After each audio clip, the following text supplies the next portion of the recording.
ছোট্ট একটা আয়াত তেলাওয়াত করেছি, যদিও আয়াতটা ছোট, তবে আয়াতের তাফসীর, আয়াতের ব্যাখ্যা অনেক বেশি। আয়াতটা আপনাদের সবার একটা সুপরিচিত আয়াত, মিনহা খালাকনাকুম ওয়া ফিহা নুঈদুকুম ওয়া মিনহা নুখরিজুকুম তারাতান উখরা। আয়াতটা আমরা কখন পড়ি? মৃত্যু ব্যক্তিকে যখন মাটি দিতে থাকে, ঠিক না? এখানে কেউ বলতে পারবেন, হুজুর আমার জীবনে এমন কোনো অধ্যায় আসবে না যে আমার মাটি দিতে হবে? কেউ গ্যারান্টি দিতে পারবেন? যে যত বড় বাহাদুর হন, যত বড় টাকাওয়ালা হন, যত বড় ক্ষমতাওয়ালা হন, সুপার পাওয়ারের প্রেসিডেন্ট হন, যাই হন না কেন, আজরাইল থেকে আপনাকে রক্ষা করার মতো শক্তি পৃথিবীতে নাই।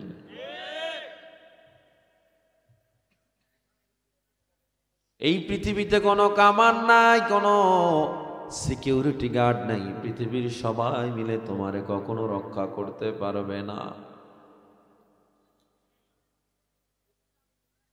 হে মুসলমান, আল্লাহর গোলাম, মরণ এমন একটা বাস্তবতার নাম, এই পৃথিবীতে প্রত্যেকটা জিনিসের একটা গ্যারান্টি আছে। মরণ এমন একটা বাস্তবতার নাম, জীবন এমন একটা চরম বাস্তবতার নাম, যেই জীবনটার কোনো গ্যারান্টি কেউ দিতে পারবে না। জীবন এমন একটা ক্ষণস্থায়ী বস্তুর নাম। দুনিয়াতে আসার একটা সিরিয়াল আছে, আগে দাদা, পরে বাবা, পরে সন্তান, পরে নাতি এসে। যাওয়ার বেলায় কোনো সিরিয়াল নাই। সন্তানের কোলে মায়ের লাশ, বাবার কোলে সন্তানের লাশ, দাদার কোলে লাশ উঠে যায়, ঠিক কিনা? জোরে বলেন। মরণ থেকে যতই পালাও, মরণ তোমায় নিবে ঘিরি। যদিও সুদূর আকাশ পানি, পালাও সেথায় লাগিয়ে সিঁড়ি। নদী পথে নৌকা চালাও ও মাঝি ভাই, বেলা ডোবার আগে আমিও পার যেতে চাই। ডুবে গেলে বেলা যে আর ওঠে না, থেমে গেলে মেলা যে আর জমে না। মৌতু কাসিন কুল্লু নাসিন শারিবুন, কবরু বাইতিন কুল্লু নাসিন দাখিলুন। মরণ তোমার হবেই, যেখানে যাও তুমি। আল্লাহ তাআলা বলেন, মিনহা খালাকনাকুম ওয়া ফিহা নুঈদুকুম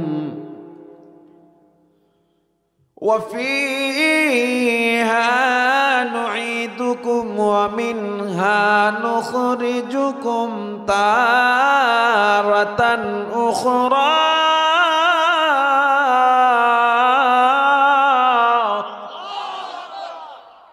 মিনহা আই মিনাত তিন। আল্লাহ বলে, বান্দা আমি তোমাকে মাটি থেকে সৃষ্টি করলাম। ওয়া ফিহা নুঈদুকুম, আবার আমি তোমারে মাটির মধ্যে নিয়ে যাব। ওয়া মিনহা নুখরিজুকুম, আবার তোমারে মাটির গর্ভ থেকে উঠাবো। তারাতান উখরা, শেষবারের মতো বা তৃতীয়বারের মতো আমি আল্লাহ তোমারে উঠাবো। রাইসুল মুফাসসিরিন আল্লামা ইবনে আব্বাস রাদিয়াল্লাহু তাআলা আনহু জানায়া দেয়, আল্লাহ তাআলা এই আয়াতের মধ্যে মানুষের জীবনকে 3টা অধ্যায় দিয়ে বর্ণনা করেছে। 3 অধ্যায়ের জীবন, মৃত্যুর পূর্বের এক জীবন, মৃত্যুর পরের এক জীবন। আল্লাহ তাআলা আমাদেরকে প্রথম রুহু জগতে সৃষ্টি করলেন। রুহু জগৎ থেকে আল্লাহ মায়ের গর্ভে নিয়ে আসলেন, আলমে আরহাম, মায়ের গর্ভে। মায়ের গর্ভে আমার আল্লাহ বড় দয়া করেছেন, দুনিয়ায় আল্লাহ বড় দয়া করবেন। কিন্তু দুইটা জগতে আল্লাহ দয়া করবেন না, কবর এবং হাসরে আল্লাহর দয়া আর থাকবে না। যার যেই আমল, এই আমল নিয়ে যদি কবরে না যান, আমল যদি না থাকে, কোনো পীরের নাম দিয়া, কোনো দলের নাম দিয়া, বাবার নাম দিয়া কবরে পার পাওয়া যাবে না।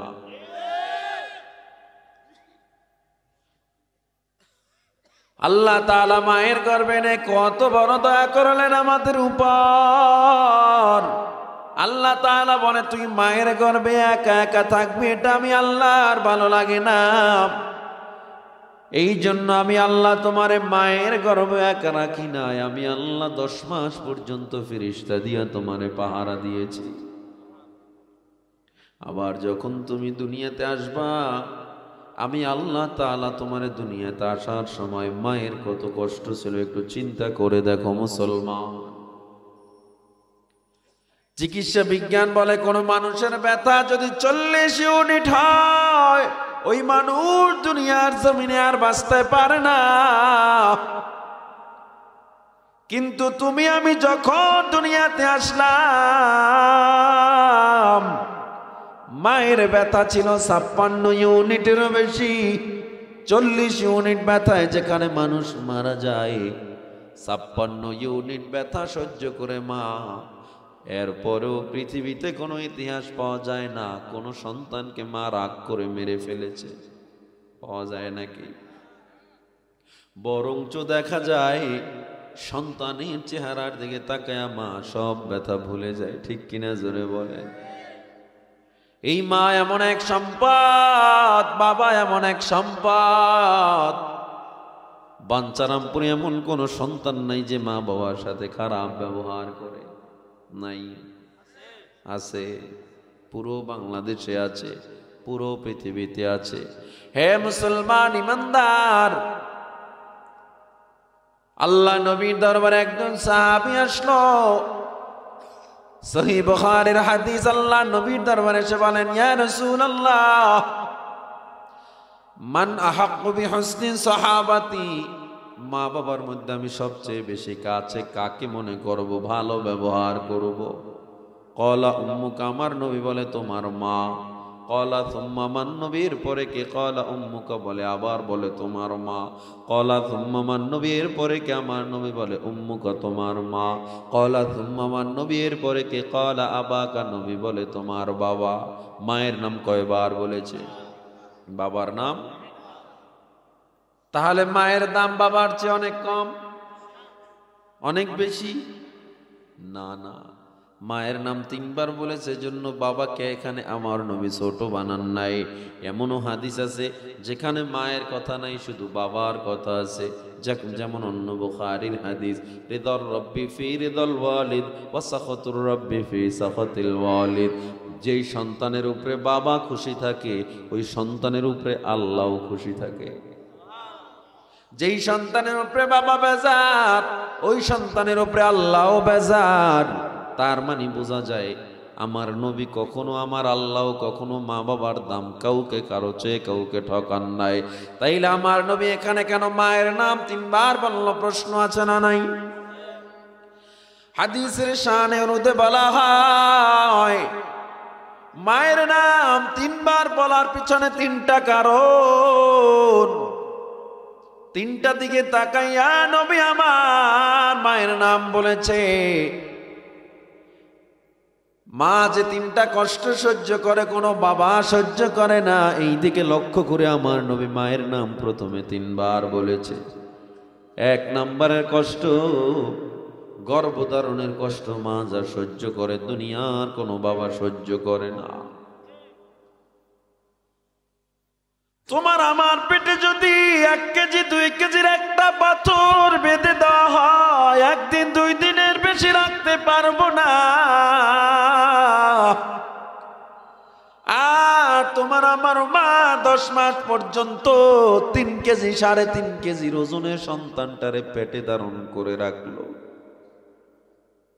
এই যে কষ্টটা মা করে, পৃথিবীর কোনো বাবা করে না। এই জন্য আমার নবী মায়ের নাম প্রথমে বলেছে। ডান কাত হয়ে মা ঘুমায় পারে না, পেটের যন্ত্রণা। বাম কাত হয়ে মা ঘুমায় পারে না, যন্ত্রণা।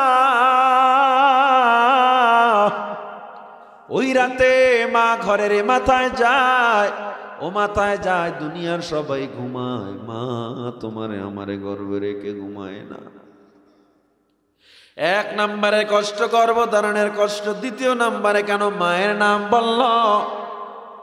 লেবার পেইন, জন্মের সময় যে প্রসব বেদনার একটা কষ্ট, এটা মা যা সহ্য করে পৃথিবীর কোনো বাবা সহ্য করে না। দুনিয়াতে আসার পর তোমার আমার চেহারার দিকে তাকাইয়া মা যেন ব্যথা আর মনেই নাই, ঠিক কিনা জোরে বলেন? আসলা মানুষ দুনিয়াতে লাথি দিয়ে মায়ের কলি জাতি, তারপরেও মা কত খুশি, তারপরেও মা কত খুশি। সন্তান বিনে কিছু বুঝে না, যেই মায়ের দোতলে জান্নাত সন্তানের ঠিকানা।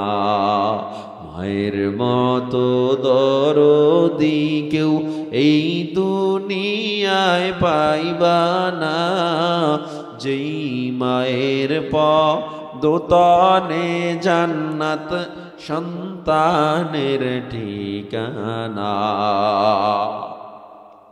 হে মুসলমান ইমানদার আল্লাহর গোলাম, তৃতীয় নাম্বারে নবী কেন মায়ের নাম বলল? বলে লালন পালনের একটা কষ্ট মা সহ্য করে, দুনিয়ার কোনো বাবারা সেটা সহ্য করে না। ওই গভীর রাতে তুমি আমি অসুস্থ থাকলে দুনিয়ার সব মানুষ ঘুমাইয়া যাইতো, মা ঘুমাইতো না, মাথার কাছে বসে রাত কাটাইয়া দিত। এজন্য আমার আল্লাহ তাআলা পবিত্র কালামুল্লাহ শরীফে জানায় দেয়, وَقَضَى رَبُّكَ أَلَّا تَعْبُدُوا إِلَّا إِيَّاهُ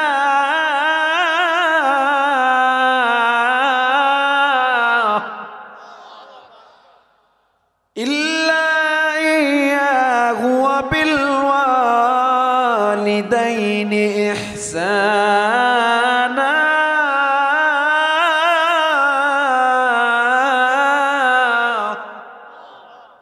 إما يبلغن عندك الكبر أحدهما أو كلاهما فلا تقل لهما أف ولا تنهرهما وقل لهما قولا كريما।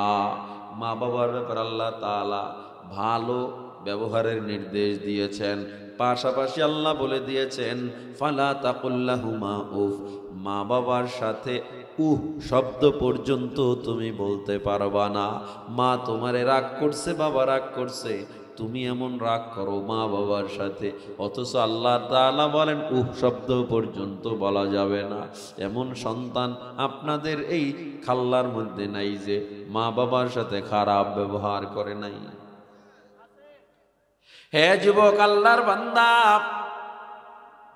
আজ মা বাবার সাথে তুমি যেই ব্যবহার করবা, আল্লাহর কসম লিখে নাও, লিখে নাও, তোমার সন্তানও বড় হয়ে তোমার সাথে এই ব্যবহার করবে। আজকে তোমার সন্তানকে তুমি বৃদ্ধাশ্রমে পাঠাও না, তুমি পারবা না। কেমনে তুমি তোমার মা বাবার বৃদ্ধাশ্রমে পাঠাইলা? তুমি আজকে তোমার সন্তানকে বৃদ্ধাশ্রমে পাঠাইতে পারো না। মা বাবারে যেমন পাঠাও, বড় হয়ে তোমার সন্তানও তোমার বৃদ্ধাশ্রমে পাঠাবে। খিদমতে মা দর পে দর কুন সুবহ শাম, তাকে বাসি দর্দ আলম নে কোনম। খিদমতে মা দর পে দর কুন ইখতিয়ার, তাকে শুবি দর্দ আলম বখতিয়ার। মা বাবার খেদমতের দরকার আছে না নাই?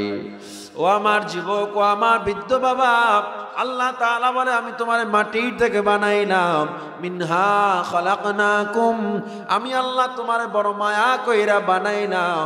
এরপরে আবার মায়ের গর্ভ থেকে দুনিয়াতে আনলাম। কি খাবি? একটা পশু পাখি খাবারের জন্য নিজে নিজে বের হয়ে যায়, তুই এত দুর্বল, নিজে খাইতেও পারো না, চলতেও পারো না।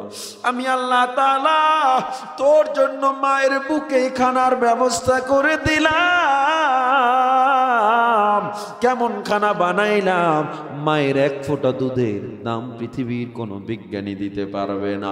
যে কারণে সবাই বলে মায়ের দুধের কোনো বিকল্প নাই। ঠিক কিনা জোরে বলেন।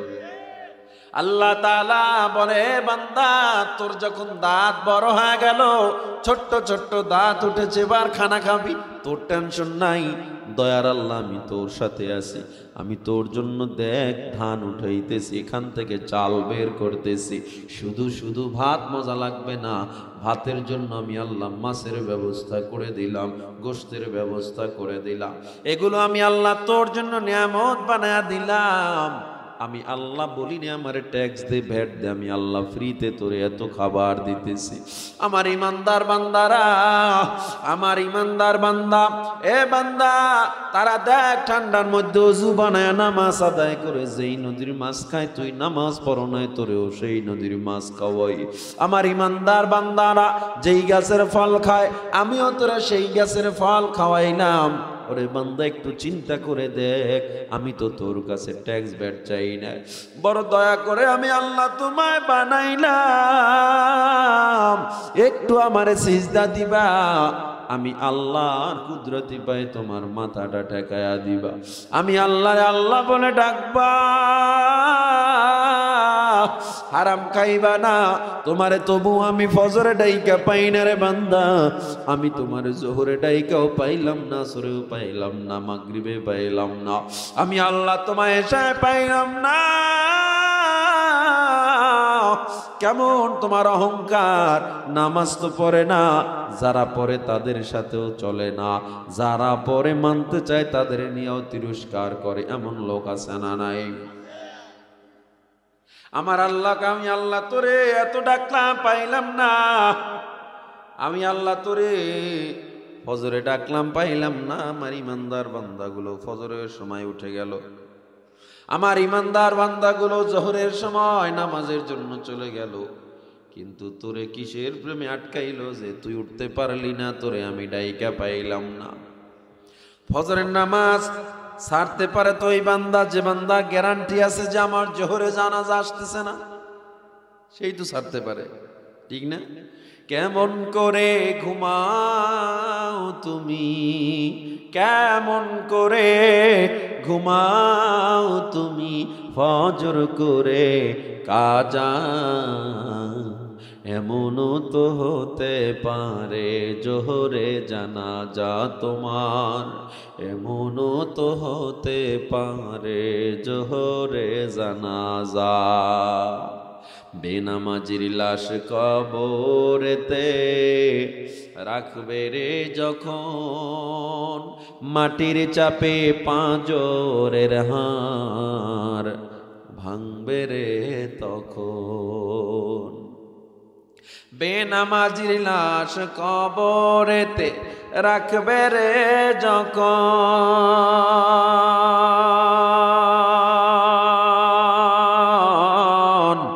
মাটির চাপে পাঁজরের হাড়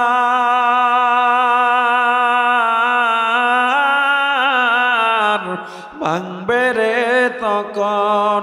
বিষাক্ত ওই সাপের ছোবল, বিষাক্ত ওই সাপের ছোবল, বেনামাজির সাজা, এমনও তো হতে পারে জোহরে জানাজা তোমার, এমনও তো হতে পারে জোহরে জানাজা। হে মুসলমান ইমানদার, আমার আল্লাহ তাআলা বলে, বান্দা আমি আল্লাহ তাআলা তোমায় এত মায়া করলাম, এত দয়া করলাম, এরপরও আমি আল্লাহরে তুই মানলি না। আমি আল্লাহ তাআলা তোরে এত মায়া করলাম, তোরে আমি আল্লাহ মায়ের গর্ভেও দয়া করছি, আমি আল্লাহ তোরে দুনিয়ায় আনার পর দয়া করলাম, এরপরেও আমারে মানলি না বান্দা। মানু নাই তাইলে যাইনি হলো ওয়াফিহা নুঈদুকুম, আমি তোরে আবার কিন্তু কবরে নিয়ে আসি, তখন তোরে কে বাঁচাবে? আয়াতের যে 3টা অধ্যায়, প্রত্যেকটা অধ্যায় এক একটা মেসেজ এবং ধমকের সাথে আল্লাহ দিয়েছেন। আল্লাহ তাআলা অন্য আয়াতেই বলেন, কাইফা তাকফুরুনা বিল্লাহ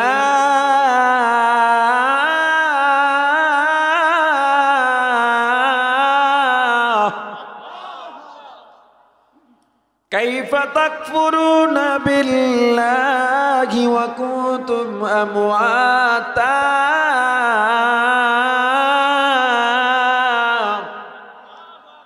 কেমনে আমি আল্লাহরে অস্বীকার করো? একটা সময় তুই কিছুই ছিলি না, আমি আল্লাহ তোরে বড় মায়া কইরা বানাইলাম, এরপরেও কেমনে আমি আল্লাহরে অস্বীকার করো? তোরে আমি দয়া করলাম, মায়া করলাম, কেমনে নামাজটারে ছেড়ে দাও? কেমনে আমার আল্লাহ তাআলার আনুগত্য থেকে দূরে যাও? কেমনে নবীজির অনুসরণ থেকে দূরে যাও? যদিও অহংকারী হও, যত দাম্ভিক হও না কেন, মাথায় রাখ, মাথায় রাখ, ওয়াফিহা নুঈদুকুম, আমি কিন্তু তোরে মাটির মধ্যে নিয়ে আসব। আজরাইল যেদিন আসবে, কোনো বিমান, কোনো কামান তোরে হেফাজত করতে পারবে না। পৃথিবীর সর্বোচ্চ সিকিউরিটি গার্ড দিয়া তোরে কেউ বাঁচাতে পারবে না। সেদিন আমি আল্লাহ দেখব তোর ক্ষমতা কই, তোর দম্ভ কই, তোর বাহাদুরি কই। আজকে নামাজ পড়ো নাই, তোর ক্ষমতার দম্ভ ছিল, গরিবের উপরে আক্রমণ করেছো। তোর বড় পাওয়ার ছিল, অন্যায়ভাবে মানুষের সম্পদ লুণ্ঠন করেছো, অন্যের জমি মেরে খাইছো, ইয়াতীমের সম্পদ ঠগাইছো। এ মুসলমান, কোরআন মানো নাই, নিজে কোরআন পড়ো নাই, অন্য কেউ পড়তে দেও নাই। শুধু তিরস্কার আর তিরস্কার। কোরআনওয়ালাদের নিয়ে তিরস্কার আছে না নাই? বিবারিয়ায় নাই? গোটা বিশ্বে সব কাফেররা মুসলমান হয়ে যাচ্ছে কোরআনকে রিসার্চ করিয়া, আর মুসলমানের ঘরে জন্ম নিয়া কোরআনকে আপন বানাতে পারে নাই। মুসলমানের ঘরে জন্ম নিয়া কোরআনের শিক্ষা এখনো নিজে শিখতে পারে নাই। যারা শিখে এদের বিরোধিতা করে আছে না নাই? ১৫০০ বছর হয়ে গেল, আজ পর্যন্ত কোরআনের একটা হরকতের ভুল কেউ বের করতে পারে নাই। ও মুসলমান, ঋগ্বেদ, গীতা, বাইবেল, রামায়ণ রিসার্চ করিয়া কোন মুসলমান বিধর্মী হয় না। আর কোরআন রিসার্চ করে হাজার হাজার বেঈমান প্রতিনিয়ত মুসলমান হয়ে যায়। কেউ ভুল বের করতে পারে না। কোরআনের ভুল যারা বের করতে গেছে, কোরআনের আইনায় তাদের ভুল ধরা পড়ে গেছে। ও মুসলমান ইমানদার, এই পৃথিবীতে তাকায়া দেখবেন, খ্রিস্টান, ইহুদি, বৌদ্ধরা পর্যন্ত কোরআনকে মহাগ্রন্থ হিসাবে মেনে নিয়েছে। তারাও কোরআনকে সবার উপরে রেখে দেয়। অনেক মুসলমান, মূর্খ মুসলমান মনে করে এই কোরআনের মধ্যে কোনো শিক্ষা নাই, কোরআনের মধ্যে শুধু আছে আরবি, আর কিছু মনে হয় বুঝে না। আমি চ্যালেঞ্জ দিয়ে গেলাম, এই কোরআনের মধ্যে পৃথিবীর কোনো একটা জ্ঞান দেখাও যে এই জ্ঞানটা নাই। কসমোলজি বিদ্যা, অ্যাস্ট্রোলজি, বায়োলজি, জিওলজি, ফিজিক্সের জ্ঞান, পদার্থবিজ্ঞান, মহাকাশ বিজ্ঞান পর্যন্ত কোরআনে আল্লাহ দিয়েছে। রাজনীতি কেমনে করবা, কোরআন শিক্ষা দিয়েছে। পরিবার কেমনে চালাইবা, কোরআন শিক্ষা দিয়েছে। তোমার আন্তর্জাতিক ব্যবস্থাপনা, অর্থনৈতিক ব্যবস্থাপনা যেমনে যা চালাও, সব কিছুর শিক্ষাই কোরআন দিয়েছে, কি দেয় নাই? তারকার চ্যানেলটা পর্যন্ত কোরআনে আছে। যেই কোরআন যেগুলো আবিষ্কার করছে ১৫০০ বছর আগে, বিজ্ঞান মাত্র ১৫০-২০০ বছর আগে আবিষ্কার করছে। এই কোরআনে কি নাই? ওই প্রক্সিমা সেন্ট্রাই, ওই তারকার কথা আছে, নেপচুন, জুপিটার, ব্ল্যাক হোল, গ্যালাক্সির কথা পর্যন্ত কোরআনে আল্লাহ তাআলা রেখে দিয়েছেন। কি ধরনের জ্ঞান আপনার লাগবে সব আল্লাহ দিয়েছেন। আসমান আল্লাহ একটা গর্ত বানাইছেন, বিশাল কালো একটা কূপ। ওই কূপটা কত বড়? আমাদের বাংলাদেশটা ৫৬,০০০ বর্গমাইল, ছোট্ট একটা বাংলাদেশ, ঠিক না? এরকম প্রায় ২৫টা রাষ্ট্র শুধু ভারতের পেটেই তো ঢুকে যাবে, ঠিক না? তাহলে ভারত কত বড়, এর চেয়ে রাশিয়া বড়। এই সব পৃথিবীতে প্রায় ৩০০ রাষ্ট্র, সব মিলে একটা পৃথিবী। আল্লাহর সৃষ্টি ১০০০ কোটি গ্রহের মধ্যে পৃথিবী একটা ছোট্ট গ্রহ। এই পৃথিবীর মতো একটার দুইটা না, ১৪ লক্ষ পৃথিবী। কত লক্ষ? ১৪ লক্ষ পৃথিবী শুধু সূর্যের পেটে ঢুকে যাবে। সুবহানাল্লাহ। সূর্যটা যদি এত বড় হয়, দেখেন তারকা কত বড়। শুধু ব্যাটেল জিউস নামে একটা তারকা আছে আসমানে, যেই ব্যাটেল জিউস তারকার পেটে ৩৩ কোটি সূর্য ঢুকে যাবে। তাহলে ওই একটা তারকা কত বড়। এইরকম কয়েক হাজার বিলিয়ন কোটি তারকা একটা গ্যালাক্সির মধ্যে থাকে। ছায়াপথ, আমরা আছি মিল্কি ওয়ে গ্যালাক্সি। এই ছায়াপথ একটা গ্যালাক্সির মধ্যে এরকম কয়েক হাজার কোটি তারকা ঢুকে থাকে। আর এইরকম শত কোটি গ্যালাক্সি, ওই যে ব্ল্যাক হোল, কালো কূপ বানাইছেন আল্লাহ, এর মধ্যে হাজার কোটি বিলিয়ন কোটি তারকা ঢুকে যায় আর ফিরে আসে না, চুষে খেয়ে ফেলে। এটার ব্যাপারে আল্লাহ সূরা ওয়াকিয়ায় বলেছেন, ফালা উকসিমু বিমাওয়াকিউন নুজুম, ওই জায়গার শপথ মাওয়াকিউন নুজুম, যেখানে গিয়ে তারকা পতিত হয়।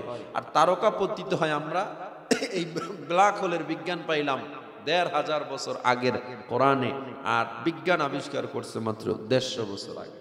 তাহলে কোরআনে কিছু নাই, যারা কোরআন শিখে এরা কিছু বুঝে না। চাঁদের নিজের কোনো আলো নাই, সূর্যের থেকে চাঁদ আলো পায় দিনে, এরপরে রাত্র আমাদেরকে আলো দেয়। বিজ্ঞান ২০০ বছর আগে আবিষ্কার করেছে। আল্লাহ সূরা ফুরকানের ৬১ নম্বর আয়াতে ১৫০০ বছর আগে বলে দিয়েছে, তাবারাকাল্লাযী জাআলা ফিস সামাই বুরুজান ওয়া জাআলা ফিহা সিরাজান ওয়া কমারাম মুনীরা। চন্দ্র সূর্যের আবার কক্ষপথ আবিষ্কার হয়েছে। চন্দ্রের যে পথ আলাদা, সূর্যের পথ আলাদা, যার যার পথে সে চলে, তার পথ চেঞ্জ করে না, কক্ষ পরিবর্তন করে না। এই কক্ষপথগুলো বিজ্ঞান আবিষ্কার করেছে ১৫০ বছর আগে। আল্লাহ তাআলা সূরা আম্বিয়ার ৩৩ নম্বর আয়াতে ১৫০০ বছর আগে বলে দিয়েছেন, হুয়াল্লাযী খালাকাল লাইলা ওয়ান নাহার ওয়াশ শামসা ওয়াল কমার কুল্লুম ফি ফালাকিন ইয়াসবাহুন। শুধুমাত্র তাই নয়, দেখেন পিঁপড়া বিদ্যা বিজ্ঞান আবিষ্কার করেছে। পিঁপড়ারা কিন্তু মারামারি করে, এদের সালিশ ব্যবস্থা আছে। পিঁপড়াদের মধ্যে প্রধানমন্ত্রী কামরা ভিন্ন, আবার স্বরাষ্ট্রমন্ত্রীর কামরা ভিন্ন। পিঁপড়াদের মধ্যে ওয়েদার কন্ট্রোল প্যানেল আছে, যারা শুধুমাত্র আবহাওয়া কন্ট্রোল করে। পিঁপড়াদের মধ্যে এমন একটা জ্ঞান যে ওরা যখন একে অপরের বাসায় বেড়াতে যায়, খালি হাতে যায় না, কারণ মেহমান হিসাবে যায়, মিষ্টান্ন নিয়ে যায়, খালি হাতে যায় না। এই যে পিঁপড়াদের মধ্যে জ্ঞান। কেউ আবার ব্রিজ তৈরি করে, সড়ক যোগাযোগ মন্ত্রণালয়, এরা ব্রিজের টাকা মাইরা বিদেশ পাঠায় না, এরা ঠিকঠাক কাজ করে। তো এই যে ব্রিজ বানায় ডালপালা দিয়া, এই ব্রিজ কতটুকু মজবুত এরা আবার টেস্ট করে দেখে, কারণ তার দলবল এখান থেকে যাবে। এই মানব সুলভ যে পিঁপড়াদের মধ্যে আচরণ, এইটা মাত্র ৮৯ বছর আগে বিজ্ঞান আবিষ্কার করেছে। আল্লাহ তাআলা সূরা নমলের ১৭ এবং ১৮ নম্বর আয়াতে ১৫০০ বছর আগে বলে দিয়েছেন। ফিঙ্গারপ্রিন্ট তত্ত্ব, আমি যদি এই বোতলটাকে ধরি, ঠিক না, এই রাখলাম, এই বোতলে কিন্তু আমার আঙ্গুলের ছাপ পড়ে আছে। এটা যখন ডিএনএ টেস্ট করা হবে, আমার আইডি কার্ডটা ভেসে উঠবে, কারণ আমার আইডি কার্ডে আঙ্গুলের ছাপ আছে না নাই। আর যারাই এই বোতলটা ধরবে তার আইডি কার্ড সেখানে ভেসে উঠবে, অ্যাডজাস্টমেন্ট হয়ে যাবে। আপনি দেখবেন কোথাও কখনো খুন হলে প্রশাসনের লোক অস্ত্রটাকে রুমাল দিয়ে ধরে, ঠিক না, কারণ ওখানে গিয়া ওই খুনিরে বাইর করবে ওই যে আঙুলের ছাপ দিয়া। এই বিজ্ঞান মাত্র ৯০ বছর আগে আবিষ্কার করেছে, ৮৯ বছর আগে আবিষ্কার করেছে। আল্লাহ সূরা কিয়ামায় ১৫০০ বছর আগে বলে দিয়েছেন। কি লাগবে আপনার? প্রত্যেকটা বিষয় আল্লাহ দিয়ে রাখছেন। চিকিৎসা বিজ্ঞান বলে হার্টকে ভালো রাখতে চাও, ডান কাত হয়ে ঘুমাও। আল্লাহর নবী ১৫০০ বছর আগে বলে ডান কাত হয়ে শোয়া সুন্নাত। চিকিৎসা বিজ্ঞান কয় লিভার ভালো রাখতে চাও, মদ পান কইরো না। ইসলাম ১৫০০ বছর আগে বলে মদ পান হারাম। চিকিৎসা বিজ্ঞান কয় পাকস্থলী ভালো রাখতে চাও, শুকরের গোশত খাইও না। ইসলাম ১৫০০ বছর আগে বলে শুকরের গোশত হারাম। মেসওয়াক করতে বিজ্ঞান উৎসাহিত করে, ব্রাশ করা থেকে নিরুৎসাহিত করে, কারণ টুথপেস্টের কেমিক্যাল আমাদের পেটে যায়, ক্ষতি হয়। মেসওয়াকে অনেক উপকার, দাঁতের গোড়া শক্ত হয়, দুর্গন্ধ যায়, দাঁত শক্ত হয় এবং ব্রাশের চেয়ে বেশি পরিষ্কার হয়। সব মিলে বিজ্ঞান এটাকে উৎসাহিত করে গাছের শিকড় ডালপালা দিয়ে মেসওয়াক করার জন্য। আর আমার নবী ১৫০০ বছর আগে কয় মেসওয়াক তোমাদের জন্য কষ্ট না হলে ওয়াজিব করে দিতাম, আমি সুন্নত করে দিলাম। তাহলে ইসলাম আমাদের কি শিখাইলো আর তোমরা বিজ্ঞানীদের বই পড়ে কি শিখলা, এতটুকু জাজমেন্ট যখন কোরআনকে যখন একটু ছোট নজরে দেখবে, এতটুকু চিন্তা করে দেখবা যে এই কোরআন হলো পুরো পৃথিবীর জ্ঞানের ফ্যাক্টরি। সুতরাং এই কোরআনকে যতদিন আপন না বানাবেন, না পাবেন পরিবারের শান্তি, না সমাজে, না রাজনীতিতে, না আপনার ব্যবসায়।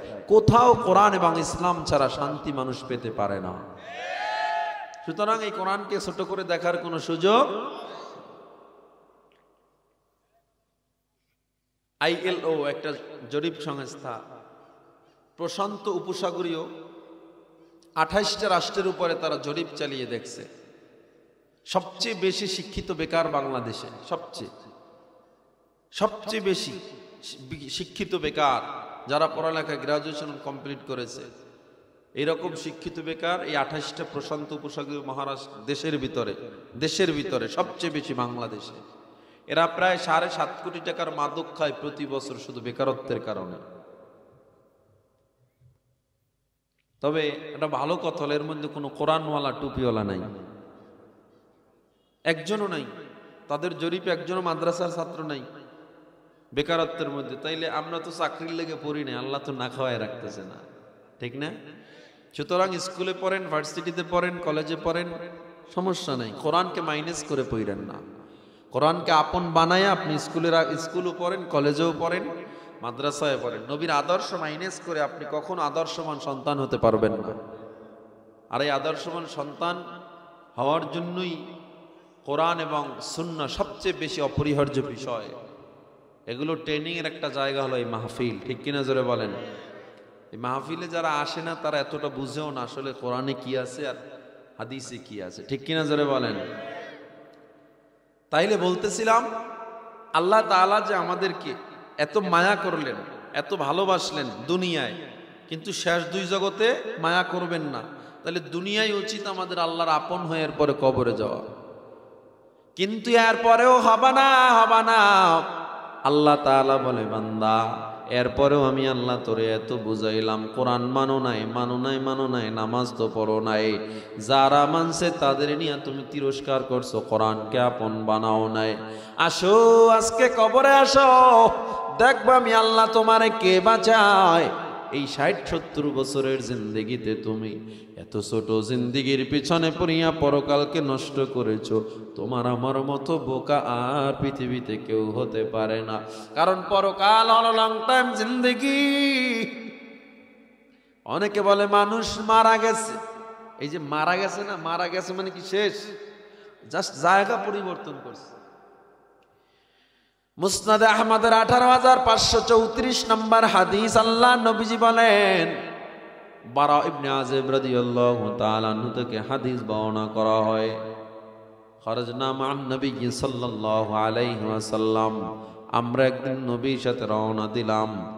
কোথায় বলেন? জিনাজাতিন মিন রাজুলিন মিনাল আনসার, একজন আনসারী সাহাবার জানাজায় রওনা দিলাম।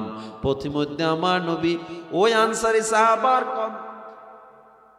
বাসার একটু আগে একই গ্রামের এক জায়গায় একটা কবর খনন হইতেছিল। লাম্মা ইউলহাদ, ওই কবর খনন হওয়া অবস্থায় এখনো কবর খনন কমপ্লিট হয় নাই। নবী আমার কবর দেখে সেখানে দাঁড়ায় গেলেন। সাহাবা একরাম বলে, ফাইনতাহাইনা, আমরাও সেখানে দাঁড়ায় গেলাম। নবী আমার হাতে একটা লাঠি ছিল, উদুনিয়ান কুতু, লাঠি দিয়ে নবী আমার মাটিতে আঁকাআঁকি করতেছিল। ফারাফারাসাহু, নবী আমার মাথাটা আসমানের দিকে উঠায়া দিলেন। সাহাবা একরাম সবাই নবীর দিকে তাকানো।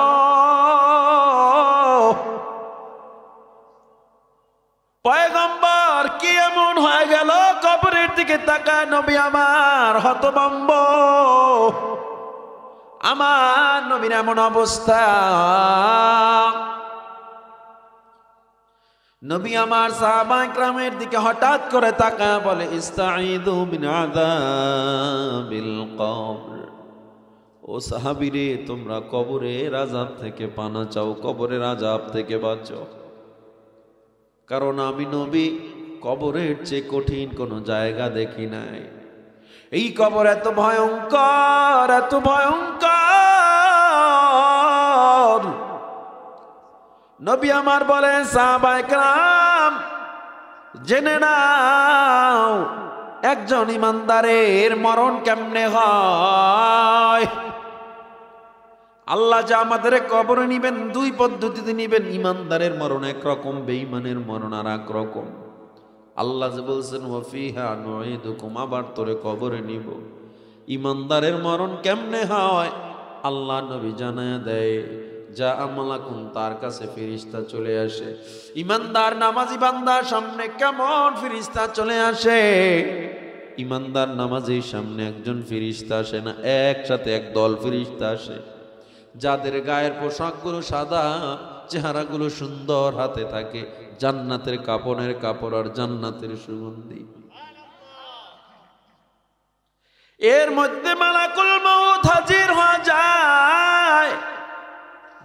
মালাকুল মউত হাজির হয়ে ডাক দেয়, ইয়া আইয়াতুহান নাফসুল মুতমাইন্নাহ ইরজিই ইলা রাব্বিকি রাদিয়াতাম মারদিয়াহ ফাদখুলি ফি ইবাদি ওয়াদখুলি জান্নাতি।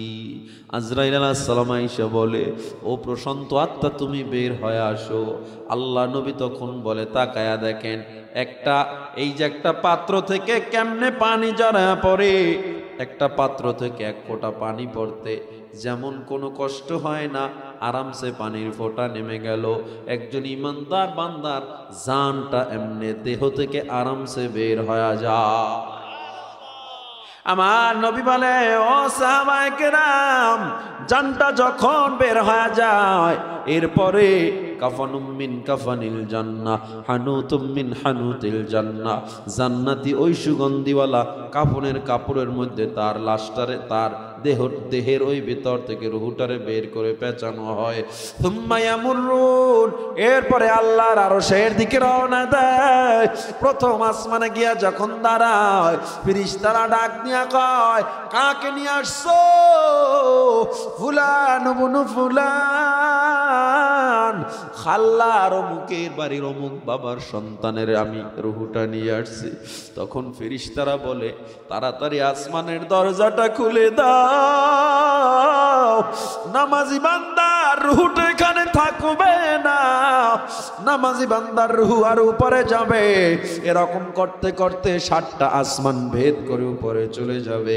7টা আসমান ভেদ করে এরপরে যখন আল্লাহর আরশে চলে যাবে, আল্লাহর আরশের কিনারায় যাওয়ার পর আমার আল্লাহ তাআলা বলবে, কার লাশ নিয়ে আসছো?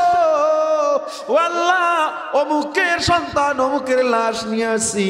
আমার আল্লাহ তাআলা বলবে, আমার এই ইমানদার মুমিন বান্দার রুহুটা নিয়ে আসছো।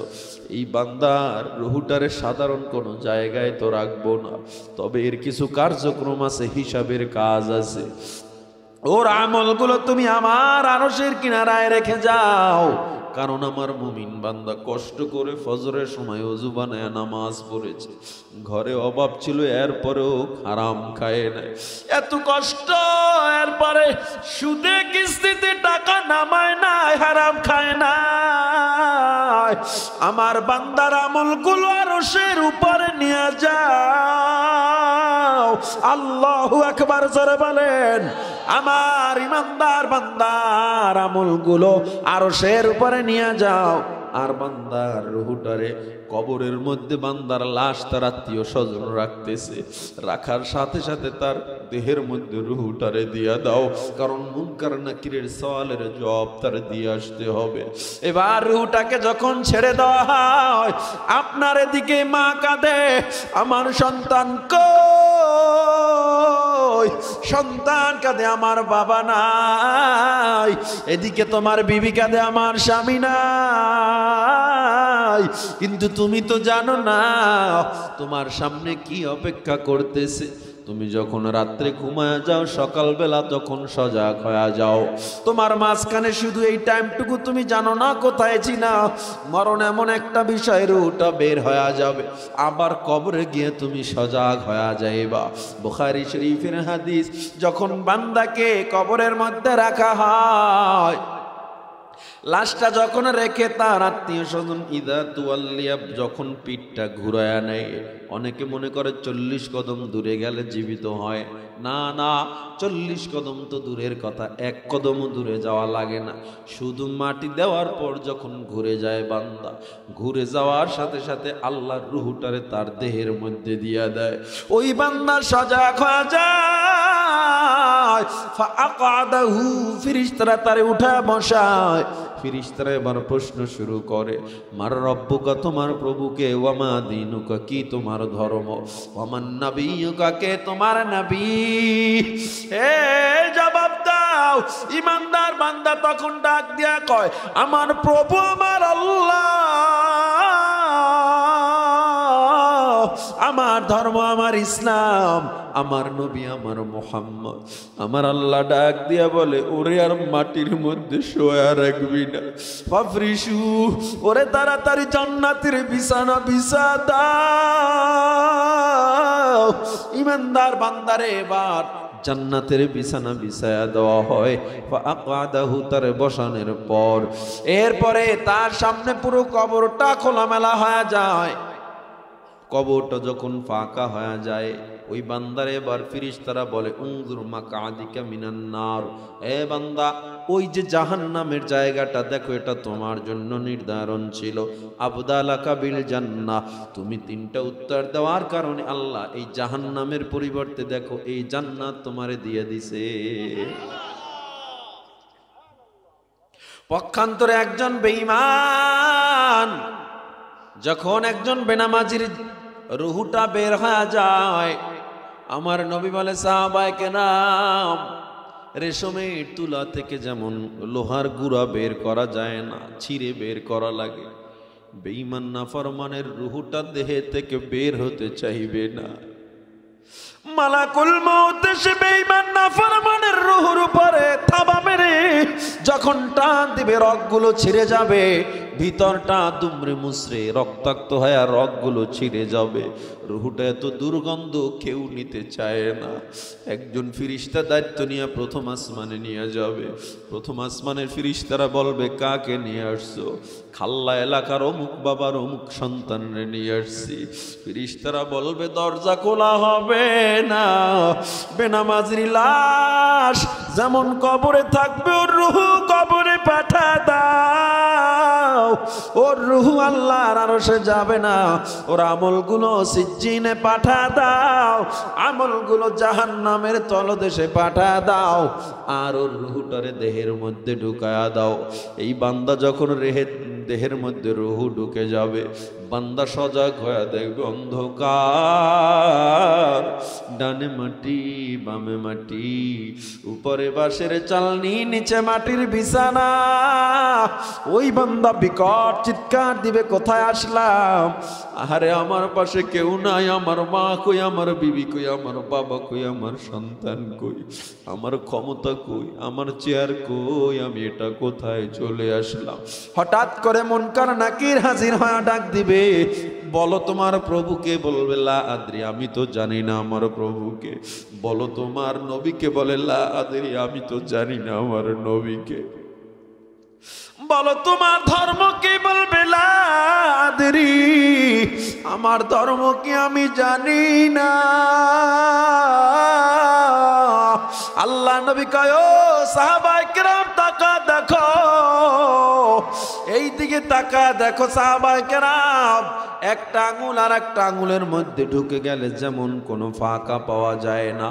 এ মুসলমান, এমন অবস্থায় নবী আমার চোখের পানি ছেড়ে কান্না করে আর বলে, একটা আঙুল আর একটা আঙুলের মধ্যে ঢুকলে যেমন ফাঁকা পাওয়া যায় না, বেঈমান নাফরমানের দুই পাশের মাটি এত জোরে চাপ মারবে, পাজরের হাড্ডিগুলো চুরমার হয়ে যাবে।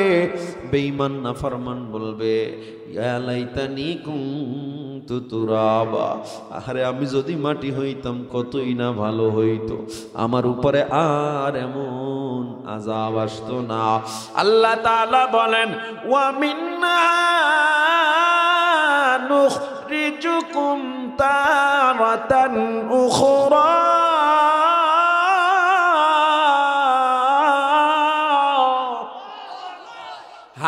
এবার আমি আল্লাহ তোমারে ওই কবর থেকে আবার উঠাবো। কিয়ামতের ময়দানে আমি আল্লাহ তোমারে কবর থেকে উঠাবো। ওই কিয়ামতের ময়দান হবে পুরো পৃথিবীর ময়দান। আল্লাহ তাআলা বর্তমান সিরিয়ার জমিনে একটা চেয়ার নিয়ে বসে যাবে। এবার আল্লাহর রাগ, বলছিলাম দুই জগতে আল্লাহ রাগ দেখাবে, একটা কবর আর একটা হাসর। আমার আল্লাহ তাআলা বলবে, হে দুনিয়ার মানুষ তোরা কই, লিমানিল মুলকুল ইয়াউম, বল বল আজকের বাদশাহী কার? লিল্লাহিল ওয়াহিদিল কাহ্হার, আজকের রাজত্ব মহারাগে রাগান্বিত আল্লাহর। আইনাল জাব্বারুন, দুনিয়ার প্রভাবশালীরা কই? আইনাল মুতাকাব্বিরুন, দুনিয়ার অহংকারীরা কোথায়? আইনা মুলুকিল আরদ, দুনিয়ার নেতারা কোথায়? আয় আয়, আজ আমি আল্লাহ দেখবো তোমারে কে বাঁচায়, তোমারে কে বাঁচায়। আল্লাহর হুঙ্কারে মানুষগুলো একদিন আর দুই দিন না, 50,000 বছর বেহুশ হয়ে থাকে। 50,000 বছর পর উঠার পর মানুষ ছুটোছুটি করবে। আম্মাজান আয়েশা থেকে হাদিস বর্ণনা করা হয়, মানুষগুলো যখন দৌড়াদৌড়ি শুরু করবে, নবীজি আমার আম্মাজান আয়েশার ঘরে গিয়ে একদিন কান্না করতেছে। আম্মাজান আয়েশা আমার নবীর সামনে হাঁটু গেড়ে বসে ডাক দিয়া কয়, ও পয়গম্বর, আমি কি এমন অপরাধ করলাম আমার ঘরে এসে আপনি কান্না করতেছেন? আমার নবী ডেকে বলে, আয়েশা, আমি তোমার কোনো অপরাধে কাঁদি না, আমি কাঁদি আমার উম্মতের কিয়ামতে কি উপায় হবে। কারণ ওই কিয়ামতে আল্লাহর সামনে কেউ দাঁড়াতে পারবে না, আল্লাহর ভয়ঙ্কর রাগের সামনে কেউ সেদিন দাঁড়াতে পারবে না। এত ভয়ঙ্কর আল্লাহর রাগ, মানুষগুলো শত শত বছর বেহুশ হয়ে থাকবে।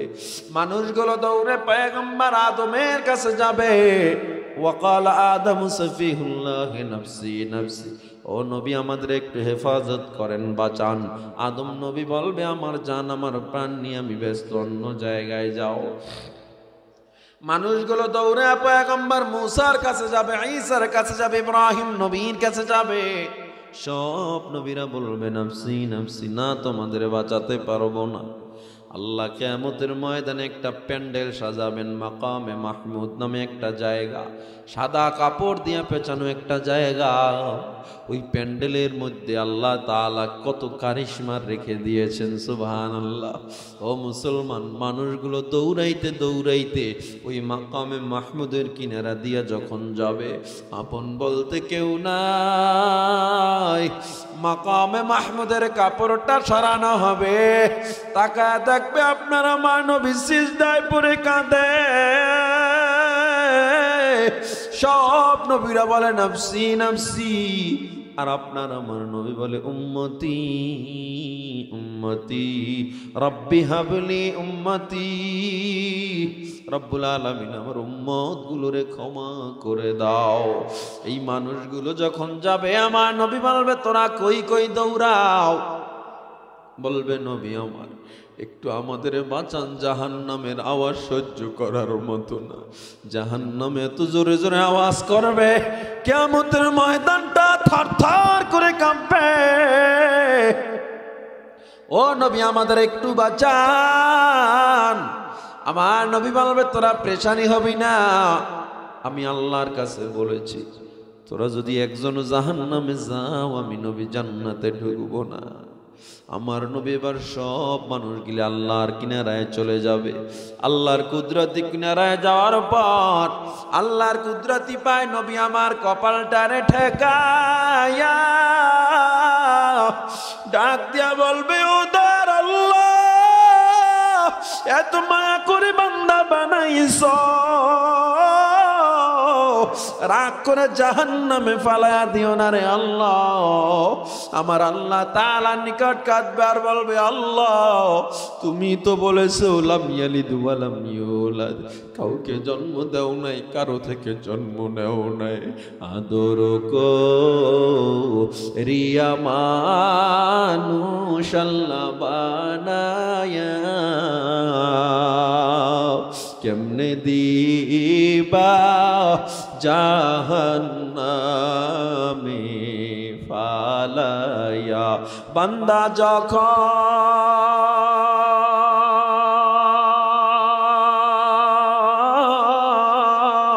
জাহান্নামে জ্বলিবে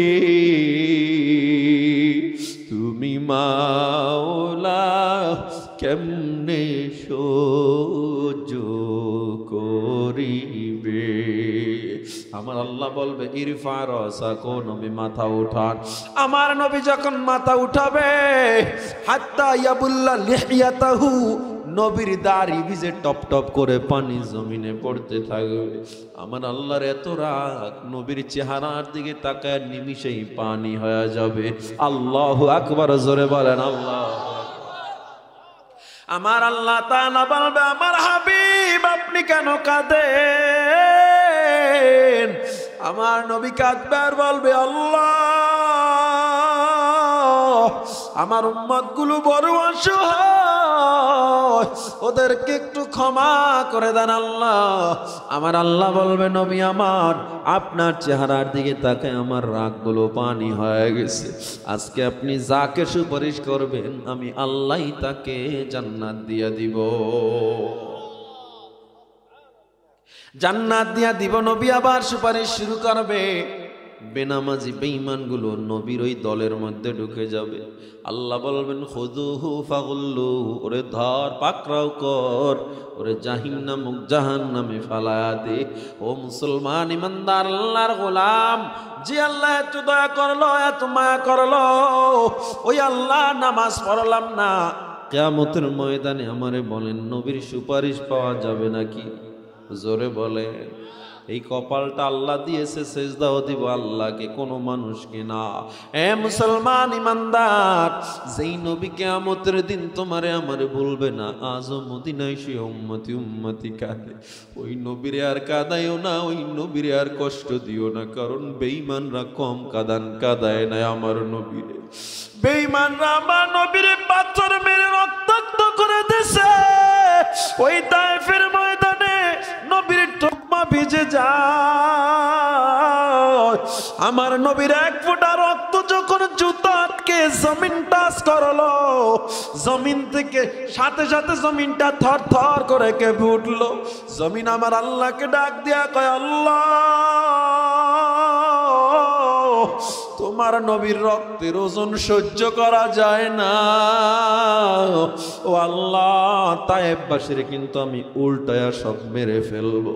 এদিক দিয়া ফেরেশতা চলে আসছে জিবরিল আমিন আয়েশা কয় নবী আমার একবার যদি আপনি হুকুম দেন, একবার যদি বলেন তায়েফের ওই পাহাড় দিয়া গোটা তায়েফবাসীরে চাপা দিয়া মেরে ফেলবো। আমার মায়ার নবী ডাক দিয়া বলেন আল্লাহুম্মা হাদি কওমি লিআন্নাহুম লা ইয়ালামুন, আয় আল্লাহ আমার কওমকে আপনি ক্ষমা করে দেন, হেদায়েত দেন, ওরা বুঝে না এই জন্য আমারে মারে। কেমন মায়ার নবী পাইছো রে মুসলমান। উহুদের ময়দানে বেঈমানরা এত আঘাত, আমার নবীর কপালে লোহার কড়া ঢুকে যায়, রক্ত পড়তে পড়তে নবী জমিনে বেহুশ হয়ে পড়ে যায়, নবীর দুইটা দাঁত পর্যন্ত ভেঙে শহীদ হয়ে যায়। আমার নবীর বাঁচানোর জন্য তালহা রাদিয়াল্লাহু তাআলা লাফ দিয়ে সামনে গিয়া দাঁড়ায় যায়। যেদিক থেকে তীর আসে সেদিকেই তলহা তার বুকটারে ঘুরা দেয়, যেদিক থেকে তীর আসে সেদিকেই তলহা তার বুকটারে ঘুরায়া দেয়। সেদিন নবীকে বাঁচাতে গিয়া তলহার একটা আর দুইটা না 70টা তীর বর্ষার আঘাত তলহার গায়ে লেগে গিয়েছিল। আমার নবী চোখের পানি ছেড়ে কাঁদে আর কয় তলহা একটা তীরের আঘাত মানুষ সহ্য করতে পারে না, 70টা তীর বর্ষার আঘাত নিয়ে কেমনে দাঁড়া রইছে, কষ্ট কি হয় না? তলহা টান দিয়া নবীর ওই অবস্থায় কাঁধে উঠাইয়া ফেলছে, কাঁধে উঠাইয়া পাহাড়ের উপরে চলে যায়। আল্লাহু আকবার, জোরে বলেন আল্লাহু আকবার। যেই সাধারণ মানুষ সুস্থ মানুষ পাহাড়ে উঠতে পারে না, সেই জামানায় পাহাড়ে সিঁড়ি ছিল না, ধরার কিছু ছিল না। ওহুদের পাহাড় আজও আছে, মদিনায় গিয়া দেখবারে মানুষ এই পাথরের পাহাড় মরুভূমির উত্তপ্ত রোদের মধ্যে কত গরম হয়ে থাকে। এই তলহা সেদিন একা একটা মানুষ নবীরে আবার কাঁধে করে পাহাড়ের উপরে চলে গেছে। আমার নবী কাঁদে আর কয়, তলহা রে কি এত শক্তি পাইছো, তোমার একটু কি কষ্ট হয় না? তুমি আমার এত উপরে কেমনি আনছো? 70টা তীর বর্ষার আঘাত তোমার গায়ে। তলহা কয়, নবী আমার মোটেও কষ্ট হয় না, কারণ আমি আপনার কাঁধে উঠাইছি। আপনারা যেন বেঈমান আঘাত করতে না পারে। তবে নবী আমার মনে একটা কষ্ট। কয়, কিসের কষ্ট? লিআন্নালি নাফসান ওয়াহিদা, আল্লাহ কেন আমার একটা জীবন দিল, এটাই আমার বড় কষ্ট। আল্লাহ যদি আজকে আমার 100 জীবন দিত, আমি 100 জীবন আপনার জন্য কুরবানি করে দিতাম। হে মুসলমান ইমানদার, এই তো ছিল তাদের নবী প্রেম। আর তোমার আমার নবী প্রেম দেখলে বড় আফসোস হয়। জীবন দিয়েছে আল্লাহ, মরণও দিবে আল্লাহ। সুতরাং একমাত্র আল্লাহর জন্য জীবনটারে কোরবানি করে দিব, কারণ এই মরণের চেয়ে দামি মরণ আর কোনো মরণ হতে পারে না, ঠিক কিনা? এই মৃত্যুর নাম হয় যে শহীদ, বাঁচলে হয় গাজী। এ পথে মরলে মহান প্রভু আল্লাহ থাকেন রাজি। এই জীবনের বিনিময়ে জান্নাত ক্রয় করে নাও, যদি জীবনটা বাঁচাতে, যদি জীবনটা বিলাতে চাও, যদি রক্ত ঝরাতে চাও। দিনের পথে খোদার রাহে, দিনের পথে খোদার রাহে জীবনকে বিলিয়ে দাও, যদি জীবনটা বিলাতে চাও, যদি রক্ত ঝরাতে চাও। ওই ঘরের কোণে বসে মরার দাম তো নেই কোনো, খানকা ছেড়ে বাইরে এসো, বাতিলকে আঘাত হানো। ওই ঘরের কোণে বসে মরার দাম তো নেই কোনো, খানকা ছেড়ে বাইরে এসো, বাতিলকে আঘাত আনো। ময়দানেতে লড়াই করে, ময়দানেতে লড়াই করে শহীদি খিতাবটা নাও, যদি জীবনটা বিলাতে চাও, যদি রক্ত ঝরাতে চাও। দিনের পথে খোদার রাহে জীবনকে বিলিয়ে দাও, যদি জীবনটা বিলাতে চাও, যদি রক্ত ঝরাতে চাও। আল্লাহ আপনি আমাদের কবুল করে নেন। গুনাহ করা যাবে? আল্লাহ এত মায়া করে আমাদেরকে দুনিয়াতে এনেছেন, এত রিজিক দিয়েছেন, এত দিয়েছেন। আল্লাহ কয়, তোরে মাটির থেকে বানাইছি, আমারে মান, আমি তোরে সব ধরনের সহযোগিতা করছি। যদি না মানো এটাও মাথায় রাখিস, ওয়াফিহা নুঈদুকুম, আবার কিন্তু কবরে নিব, ওয়ামিনহা নুখরিজুকুম তারাতান উখরা, কিয়ামতের দিন আবার উঠাবো। সেদিন একমাত্র ওই নবী তোরে সুপারিশ করবে। সুতরাং দুনিয়ায় ওই নবীকে মান, আমি আল্লাহরে মান, আর কোনো মত আর কোনো পথের দরকার নাই। আল্লাহ নবীর সুন্নাহ মেনে আল্লাহওয়ালাদের সাথে সম্পর্ক রেখে জীবনকে আমরা সুন্দর করে সাজিয়ে মুমিন বান্দা হয়ে কবরে যেতে চাই। কে কে? নারায়ে তাকবীর। আল্লাহ আর আমরা নামাজ ছাড়বো না ইনশাআল্লাহ। সবাই ওয়াদা করতেছি তো ইনশাআল্লাহ। আর পর্দা ছাড়া যাবে না, সুদ খাওয়া যাবে না, ঘুষ খাওয়া যাবে না, অন্যায় করা যাবে না। আল্লাহ আপনি আমাদের হাতগুলোর দিকে তাকায়া দেখেন, আজকে এই খাল্লার এই মাহফিলকে আপনি কবুল করে নেন। আল্লাহ এলাকার প্রত্যেকটা মানুষের হাতকে আপনি কবুল করে নেন। আল্লাহ মরণ পর্যন্ত ঈমানের সাথে কবুল করেন।